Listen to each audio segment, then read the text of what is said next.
নমস্কাৰ আপোনালোকক পুনৰ মোৰ চেনেল হেপাহৰ এখাজলৈ স্বাগতম জনাইছো। আজি আমি বনাবলৈ লৈছো হৰিয় মাছৰ এটা ৰেচিপি। ইয়াৰ মেইন ইনগ্ৰেডিয়েন্টস কিটা হৈছে মই আধা কাপ ইয়াত মাষ্টাৰ্ড সিড লৈছো, বিলাহী লৈছো এটা আৰু পিয়াজ আৰু ৰসুন এনেদৰে কাটি লৈছো। ইয়া দেখিছে আৰু লৈছো সৰু মাছ, আপোনালোকে যদি বিচাৰে ডাঙৰ মাছও ল'ব পাৰে। আৰু লৈছো মই তেজপাত 2 খিলা, নিমখ লৈছো আৰু লৈছো হালধি।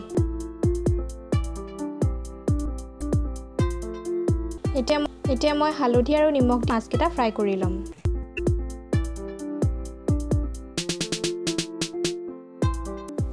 এতিয়া মই কেৰাহীখন আকৌ পাতি ইয়াত তেজপাত 2 খিলা আৰু পিয়াজ দি দিম।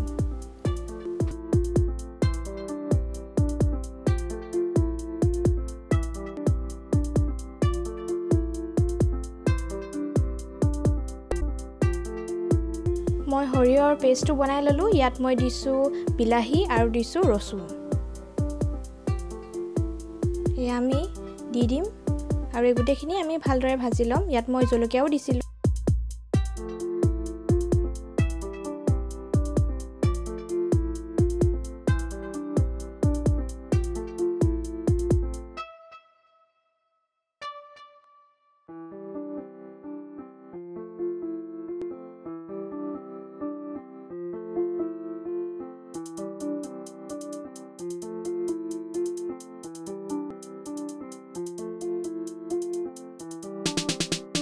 সৰিয়হখিনি আপোনালোকে গৰম পানীত তিয়াই থব, তেতিয়া সৰিয়হখিনিৰ পেষ্ট বনাবলৈ ইজি হয়, সহজতে হৈ যায়।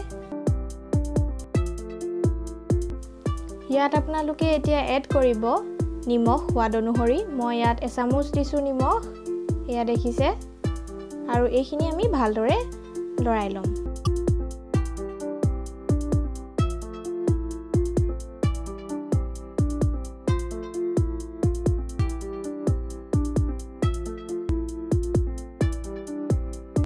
আপোনালোকে মন কৰিব মই ইয়াত আদা এড কৰা নাই, খুব সিম্পলকৈ বনাইছো মই এইটো ৰেচিপি।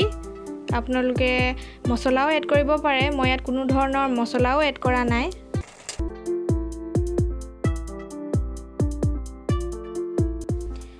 এতিয়া সৰিয়হখিনি ফ্ৰাই কৰা হৈ গৈছে, ইয়াত আমি পানী এড কৰি দিম।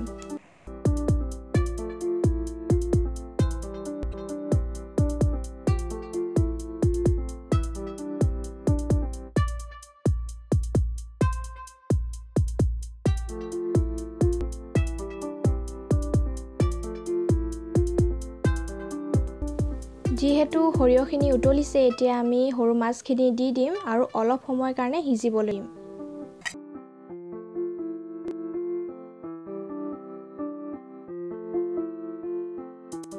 এইখিনি কচুৰি মেথি হয়।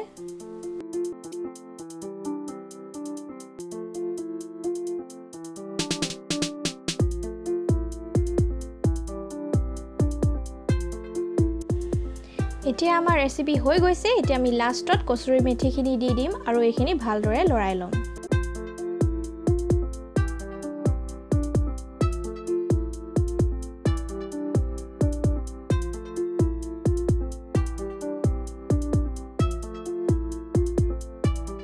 আমাৰ সৰিয়হ আৰু মাছৰ ৰেচিপিটো ৰেডি হৈ গৈছে। গতিকে আপোনালোকে যদি মোৰ চেনেলটো ভাল পাইছে তেন্তে লাইক, সাবস্ক্ৰাইব আৰু শ্বেয়াৰ কৰিব আৰু কাষতে থকা বেল আইকনটো টিপি দিব।